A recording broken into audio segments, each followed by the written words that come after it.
profound identification with the ancient Israelites crystallized into a theology known as Hebrew Israelism. As far back as the plantation, if you listen to a lot of old Negro spirituals, wade in the water, go down Moses, but they are spiritually connecting to the strength of Israel.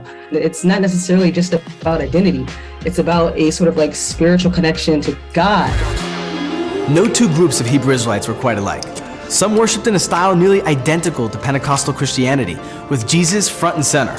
Others adopted mainstream Jewish practices. Some mashed up the two and added a dash of African nationalism.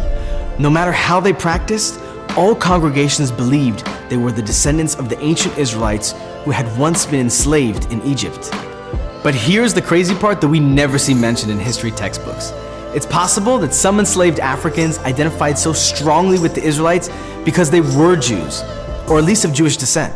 After all, there's been a Jewish presence in Africa for thousands of years.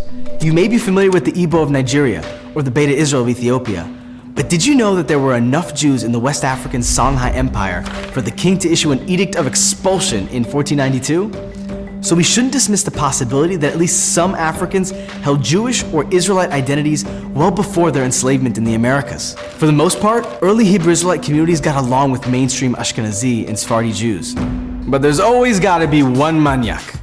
A maniac is Arabic/Hebrew slang for a jerk. In the 1880s, that maniac was one Frank S. Cherry, a self-proclaimed prophet and founder of one of the earliest Hebrew Israelite communities, the Church of the Living God, the pillar ground of truth for all nations. Unlike other Hebrew Israelite congregations, Cherry believed that Black Americans were the only real Israelites, which made non-Black Jews usurpers of their identity and heritage. Cherry's Shabbat services often involved long sermons about the evils of the Jews who would get what was coming to them in the year 2000 when Jesus would return to start a race war that would end with white folks in chains. Obviously, I'm not going to spend time debunking the unhinged theology of a man who believed that the earth was square. Did I not mention that? That was big for Cherry. But I do have to address one of his ideas, because unfortunately, it's one that a lot of people share. That Jews are white Europeans. That's completely false. Jews are a Semitic people. Our culture, our nation, and our identity originated in the land of Israel. Add in a couple millennia of exile that sent us to every corner of the earth, and you get a vast and dazzling variety of ways to look and be Jewish. So yeah, there are a lot of reasons that I don't love Frank Cherry's ideology. And I want to stress, neither did most Hebrew Israelites. In fact, some of the founders of later Hebrew Israelite congregations were mixed-race Jews of color, adding an extra dimension to their identity. So where do they belong? Are they Jews? Are they Hebrew Israelites? They belong. Are they Jews? Are they Hebrew Israelites? Are they both? Well, again, that really depends on who you ask. So I ask. In short, the Hebrew Israelite community is pretty diverse. I want to give all the praises and the honor to Yahweh Bahashem, Yahweh Shai Bahashem, Ruach HaKodesh, and double honors to the elder apostles and bishops of Great Millstone. Honors and salute to you other brethren, you fellow believers of this truth, and shalom to the elect. So I want to go in this video here. This video is titled, Are Radical Hebrew Israelites the Real Jews? So this is where I want to go at first before getting to, before starting the lesson or getting to the scripture. Years ago, when we was in Christianity, the majority of us, now you had men out who already knew we were Israelites, but I'm saying the majority of us, there was never once anybody who came up and said, well, you know what? You people could be Jews too. Now, this information had to be there, but now all of a sudden that the full-blown truth is out, now they're trying to tweak it, and they bring this guy in who looks like a Jake, and he still could be an Israelite. He has that look. I notice now that that's what they're doing. They're getting people that look like us, and they prompt them up there on the stoop, so to speak, and tell us or replace theology, so to speak. But and then he goes on to say he was doing good, but then he says it started here and this where it was, and then it branched out, and then you became like you are. Wonder how did that work? And then he says something about the Europeans, and we know the original Europeans. There's a lot you can't say, but this is definitely, kind of weird how now they're trying to bring forth some truth, and then they're trying to remix it and re-scratch it and feed you something else, as if to admit now, yes, some of these people can be. And notice he only marked a part of the West Africa in 1492. When the majority of us went down into Africa and in Europe, you had the Moors of Spain, right? We went into and various other places, different parts of Europe. We migrated there, as if Israel and Africa are just so far apart. No, we were there. And then we come over here on the slave trade, and he says only some of them could be. No, a lot. And then it's backed up in Scripture. In Deuteronomy 28:64, they didn't want to admit that even. 48, when it says, and thou shalt have a yoke of iron upon thy neck. It's too much evidence. You hid it. You set up black preachers. You told us what you told us. But now it's coming out. Deuteronomy 28:64 says, I will scatter thee for one end of the earth even to the other. That's everywhere. But somehow there's people that set up in the land and say, well, it's only us. It was all good when it was only them and nobody else could be a part of it. But now it's coming out. They set this Jake-looking guy up and says, well, wait a minute. It is proof that some of you are this and some of you that. You see what they're doing? They're trying to snatch it back and feed it to you. They're trying to remaster it. So anyway, I just want to go into this thing about being radical. Now, somebody on here states hate groups should never be tolerated, no matter if they are against blacks, can't say the LG and everything else, disabled persons or any other. What the heck has disabled persons got to? I don't know. They have to be fought because they don't understand another language. And this is what happens when you get a lot of views. But this whole country was taken by force through hate. Right? The world through hate. Did you see the slaughter of the Native Americans? Did you see what happened to the Taino Indians? Slaughtered almost down to nothing. To the so-called black man brought from West Africa. And it was reported that one of the first slaves came out of Spain. Right? Some children, a young boy or whatever. It's being more and more things are coming out. It wasn't just West Africa. But that's where they knew where most of the Hebrews were. This is crazy, man. So he calls us radicals. So let's look up this word radical. The word radical, I looked in the online etymology. It says relating or proceeding from a root, such as growing from the root of a plant, where you get the term free radicals in your body.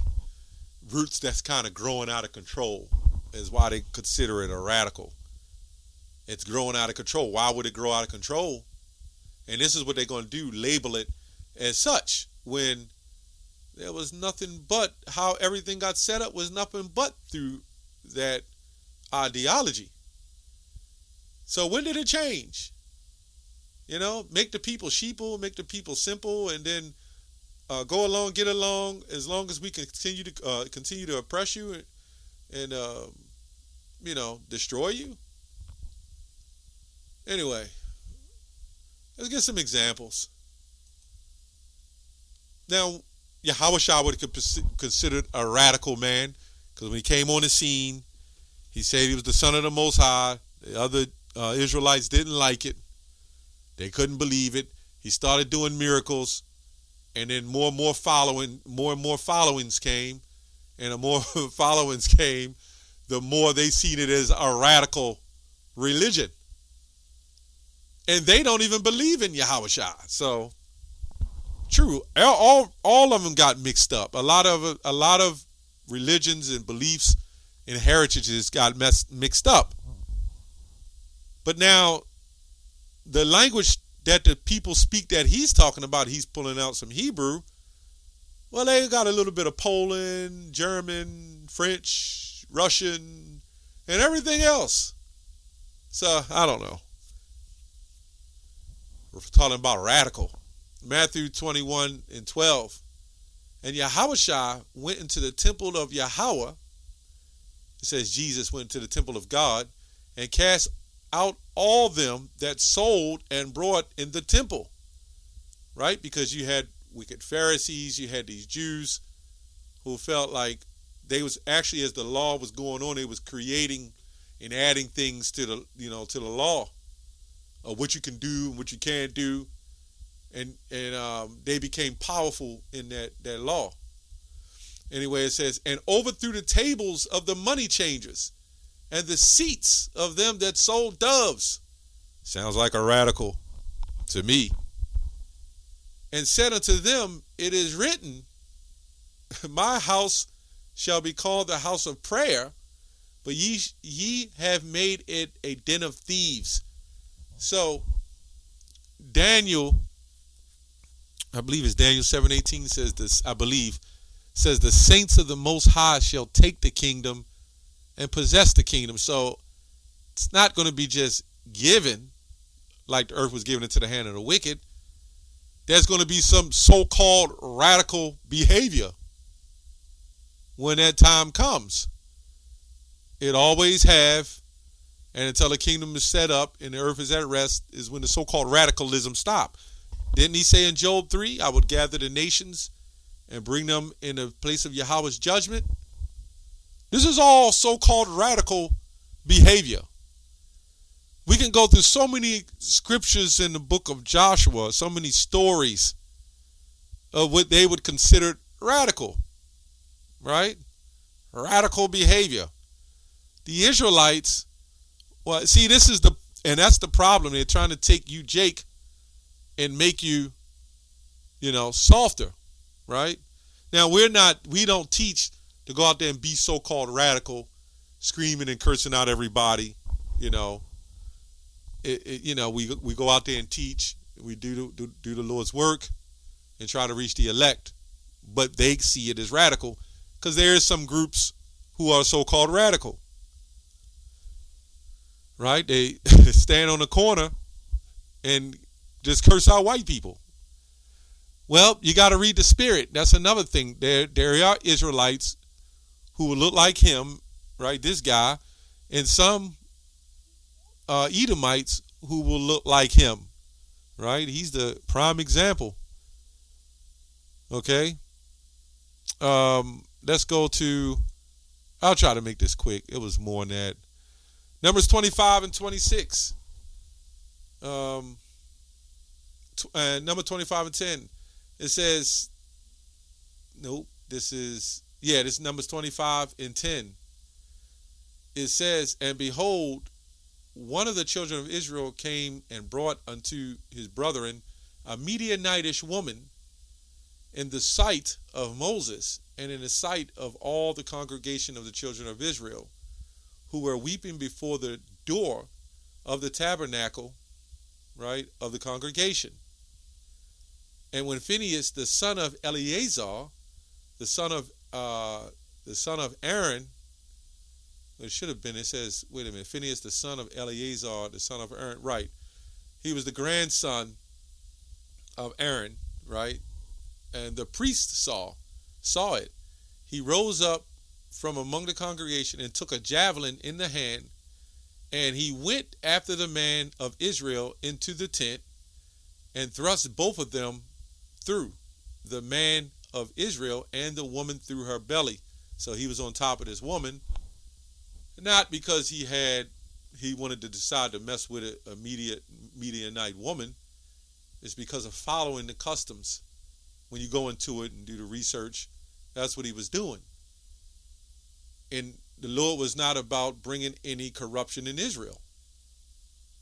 And the Lord's still about that. But when the time of the awakening and he set up the kingdom, there wouldn't be no corruption.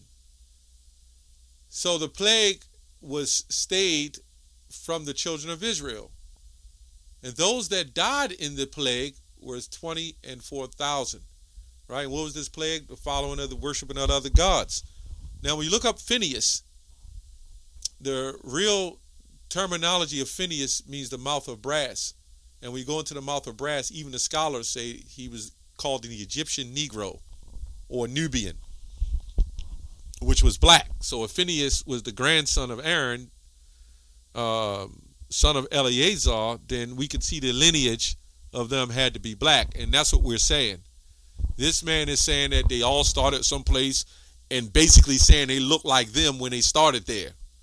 When clearly there's proof, archaeological proof, there's all kind of proof that's showing that these Israelites were so-called black. Over time and being scattered, that's when we started to change and look like different nations, right? So my question is, why didn't this guy go into the fact that all this information, this history is here, but it took us to go out and start teaching and bringing out the truth just so you could say, well, those people are Jews too. Now, it was well known that those people practiced that, but nobody else over here knew. So I kind of like you kept it a secret, didn't you? So these are examples of so-called radicalism, right? Numbers 12 and 7. My servant Moses is not so, who is faithful of all mine house. With him will I speak mouth to mouth, even apparently, right, and not in dark speeches. And the similitude of the Lord shall he behold. Wherefore then were ye not afraid to speak against my servant Moses? And the anger of the Lord was kindled against them, talking about Aaron, Miriam and Aaron, right? And he departed, and the cloud departed from off the tabernacle, and behold, Miriam became leprous, right? White as snow. And Aaron looked upon Miriam, and behold, she was leprous. So, you know, when he had to see this, he was like, what? He said, man, she done turned white, and she was probably pretty dark. This is why it says that. Because to be white would be considered leprous. Now, our people are looking leprous now because of the curse. And Aaron said unto Moses, alas, my Lord. Now, this is Aaron. I read this carefully. This is Aaron calling Moses Lord, which Aaron is the older brother of Moses. And he said, alas, my Lord, I beseech thee, lay not this sin upon us. And when you remember back, the Most High blessed Moses, or showed the power when he put his hand in the bosom and his hand came out white. And he's saying, if Aaron saw it like that, he's saying, well, lay not that sin upon us. This was considered a sin to be leprous, as white as snow, wherein we have done foolishly and wherein we have sinned. Let her not be as one dead. It's what it says. Of one the flesh is half consumed. So you mean to tell me, and this is proven, the reason why I'm going into this, because the Israelites would have been so-called black. And these are so-called radical behaviors. And they consider it radical because the roots are springing up and it's getting out of control according to them. But as we come back into our heritage, it always did get out of control, or so-called to the opposition, because they don't want to lose that blessing. I was blessed with the sword. It says, let her not be as one dead, or one half the flesh. And Moses cried unto the Lord, saying, heal her now, O God, I beseech thee. And the Lord said unto Moses, if her father had but spit in her face, should she not be ashamed 7 days? Let her be shut out from the camp 7 days. And that's mediocre. That's minute to the Lord, man. But mind you, that curse had to go on Imagine have to walk 7 days like that. And after that, let her be received again. So she woke back up, you know. And then she would have had to hide herself, you know. They would consider you dead, like you see the zombies. So Moses wanted to heal her, or let the Lord heal her, because everything went through the Lord. But hey, you see what happened. So anyway, that's pretty much all I have on this. This guy just not telling the whole fine print. He did a spin and a twist. He said it was all about who they were and not us, and it vice versa did, so to speak. Anyway, that's all I have on that. Shalom.